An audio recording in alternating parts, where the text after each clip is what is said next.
네, 여러분 안녕하세요. 기쁨과 소망이 샘솟는 이삭의 샘 김이삭 목사입니다. 오늘 함께 나눌 말씀은 누가복음 10장 13절부터의 말씀입니다.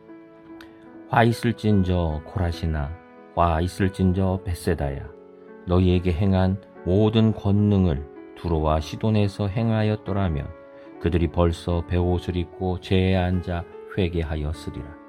심판때에 두로와 시돈이 너희보다 견디기 쉬우리라. 가버나움아, 내가 하늘에까지 높아지겠느냐? 음부에까지 낮아지리라. 아멘. 우리 예수님께서 이 땅에 오셔서 참 많은 아름다운 일들, 선한 일을 행하셨습니다. 병자들을 치료해 주시고, 우는 사람들의 눈물을 닦아 주시고, 병든 사람들을 치료해 주셨지요. 우리를 위로해 주시고 구원하시는, 눈물을 닦아주시는 그러한 하나님이셨는데, 그런데 그 예수님께서 이렇게 화를 내시는 일이 성경에 몇 번 기록되어 있습니다. 그 중에 하나가 오늘 본문입니다. 화를 내십니다. 화 있을진저, 이 저주받을 것들, 너희에게 복 대신에 화가 있을 것이다. 예수님이 굉장히 화가 나신 거지요. 예수님이 본인을 고문하고 때리는 사람한테도 화내지 않으셨어요. 오히려 그런 사람, 잡으러 온 사람들의 귀를 자른 베드로를 뭐라고 하시고 그들의 귀를 붙여 주셨지요. 화를 안 내셨었어요. 그런데 이 일에는 화를 내세요. 어떤 일이었습니까? 화 있을진저 고라시나, 화 있을진저 벳세다야. 고라신, 벳세다 모두 이 갈릴리 지역에 있고 예수님께서 많이 다니셨던 곳입니다. 그런데 그곳에서 행한 모든 권능을 차라리 두로와 시돈에서, 여긴 이방 땅입니다. 이방인들이에요. 이방인들에게 행하였더라면 그들이 벌써 베옷을 입고 제에 앉아 회개했을 것이다. 자, 뭡니까?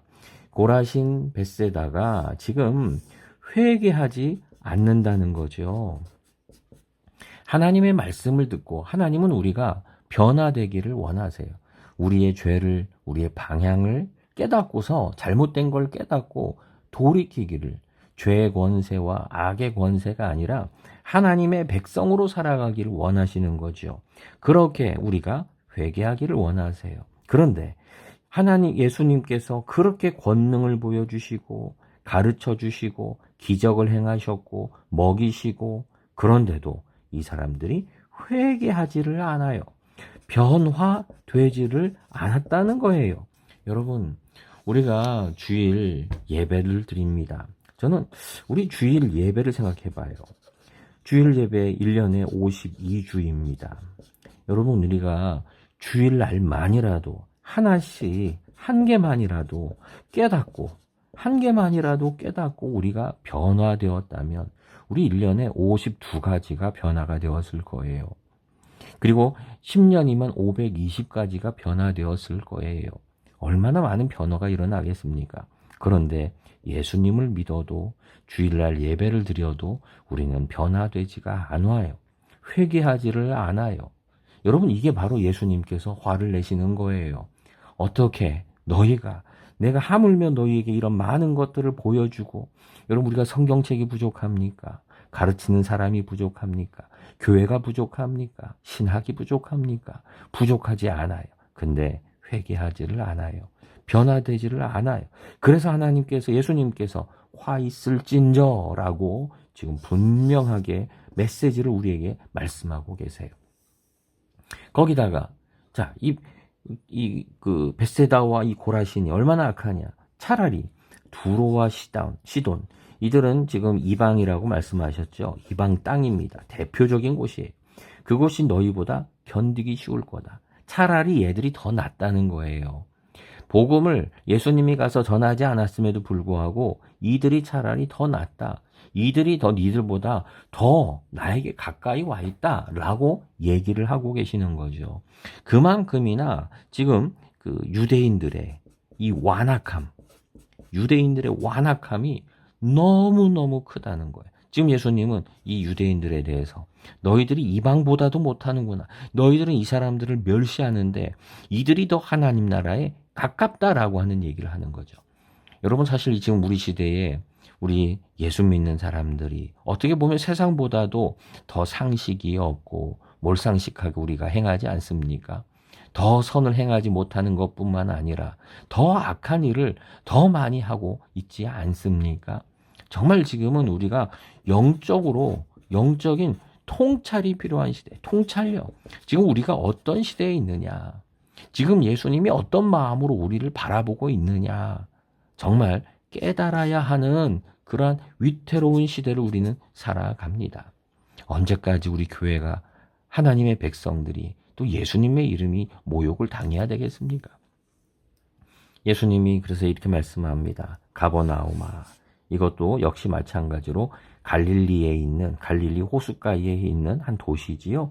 예수님께서 많이 이곳에서 활약을 하셨어요. 중심지였어요. 근데 네가 하늘에까지 높아지겠느냐. 교만하다는 거예요. 예수님께서 오셔서 하나님이 인간의 몸으로 오셔서 말씀하시고 여러분 예수님이 오늘 이렇게 설교한다 그러면 여러분 얼마나 감동스럽겠습니까? 얼마나 듣고 싶겠습니까? 아무리 멀어도 거기에 가지 않겠습니까? 예수님이 오셔서 하나님의 아들이 오셔서 가르치시는데도 불구하고 가버나움은 뭐라고 합니까? 교만했어요. 예수님의 말씀을 평가하고 그리고 그것을 또 자기들의 마음에 맞지 않는다고 비난하고 그리고 예수님의 말씀을 그걸 튕겨냈어요. 이러한 일들이 지금도 숱하게 벌어지고 있는 것을 보게 돼요. 오늘은 우리가 예수님께서 아주 흔하지 않게 분노하시고 화를 내시는 장면을 봅니다. 그 하나하나가 얼마나 아픈 장면들인지 몰라요. 변화가 없고 회개하지 않는 우리의 모습. 세상보다 못한 윤리적으로나 모든 삶에서 못한 그런 모습들. 그리고 거기다가 교만하기 그지없어서 듣지 않고 그리고 수그리지 않고 엎드리지 않는 우리들의 못된 마음에 대해서 예수님이 아파하시는 모습을 보게 됩니다. 오늘은 우리가 특별히 이 사순절 이 기간을 지금 보내면서 우리 자신의 모습을 우리의 이 완악한 모습을 하나님의 영광을 드러내지는 못하는 우리들의 모습을 회개하고 발견하고 변화시키기를 소망합니다. 기도하겠습니다. 주님, 예수님께서 이렇게까지 화를 내십니다. 화 있을진저. 하나님, 내가 먼저 하나님 고라시니요 벳세다요 가버나움인 것을 고백합니다. 교만한 마음이, 오만한 마음이, 듣지 않는 마음이, 회개하지 않는 것들이 내 안에 가득하게 있습니다.